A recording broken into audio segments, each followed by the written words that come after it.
तुम मेरे वालिद को निशाना बनाना चाहते हो? ये खौफ है लश्कर सरगना हाफिज के बेटे का, ये डर है मुंबई हमले की साजिश रचने वाले का, जिसे ऑपरेशन सिंदूर के बाद पल पल अपने वालिद की मौत का डर सता रहा है। वो दहशत के साए में जी रहा है। मुनीर और पाकिस्तान की कुख्यात खुफिया एजेंसी ISI से सुरक्षा की गुहार लगा रहा है।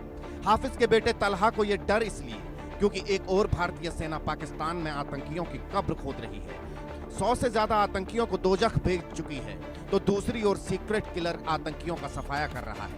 एक एक कर आतंक के चेहरों को जहन्नुम भेज रहा है। 2 दिन पहले पाकिस्तान में लश्कर का टॉप कमांडर रजुल्लाह निजमानी उर्फ अबू सैफुल्लाह मारा गया। सैफुल्लाह को पाकिस्तान के सिंध में मतली फलकारा चौक के पास गोली मारकर हमलावरों ने जहन्नुम भेज दिया। ये वही सैफुल्लाह था जो 2006 में नागपुर के RSS मुख्यालय पर हुए हमले में शामिल था। इसके अलावा 2008 में उत्तर प्रदेश के रामपुर में CRPF कैंप पर हुए आतंकी हमले की साजिश रची थी। 2005 में IISc बेंगलुरु पर हमले की साजिश का मास्टरमाइंड था। सैफुल्लाह आतंकियों को घुसपैठ कराने में मदद करता था। नेपाल में लश्कर के मॉड्यूल पर काम कर रहा था। पहलगाम अटैक के बाद सैफुल्लाह अंडरग्राउंड था, हाफिज की सलाह पर छिपा था, लेकिन जैसे ही वो बाहर आया, सीक्रेट किलर ने आतंकी का काम तमाम कर दिया। हाफिज के राइट हैंड को कब्र के अंदर भेज दिया। सैफुल्लाह के मारे जाने से पाकिस्तान की कोर्ट लखपत जेल में बंद हाफिज थर-थर कांपने लगा। सैकड़ों बेगुनाहों का खून बहाने लगा। हाफिज मौत की आहट से डरने लगा।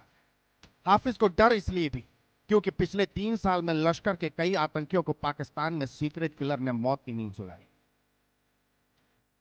15 मार्च 2025 को झेलम में लश्कर कमांडर अबू कताल मारा गया। इससे पहले 14 अप्रैल 2024 को लाहौर में लश्कर आतंकी आमिर सरफराज ढेर हुआ। वहीं 6 दिसंबर 2023 को कराची में लश्कर आतंकी अदनान अहमद को सीक्रेट किलर ने ढेर कर दिया। नवंबर 2023 में खैबर पख्तूनख्वा में लश्कर आतंकी अकरम खान मारा गया। 11 अक्टूबर 2023 को सियालकोट में जैश आतंकी शाहिद लतीफ ढेर हुआ।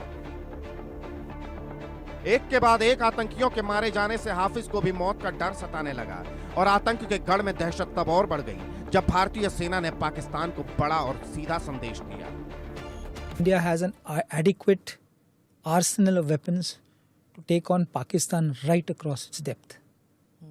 So from its broadest to its narrowest, wherever it is, the whole of Pakistan is within range of. So we are absolutely capable from our borders or even in depth where we can take on the entire Pakistan, and the GHQ can move from Rawalpindi to KPK or wherever they want to move, but they are all within range.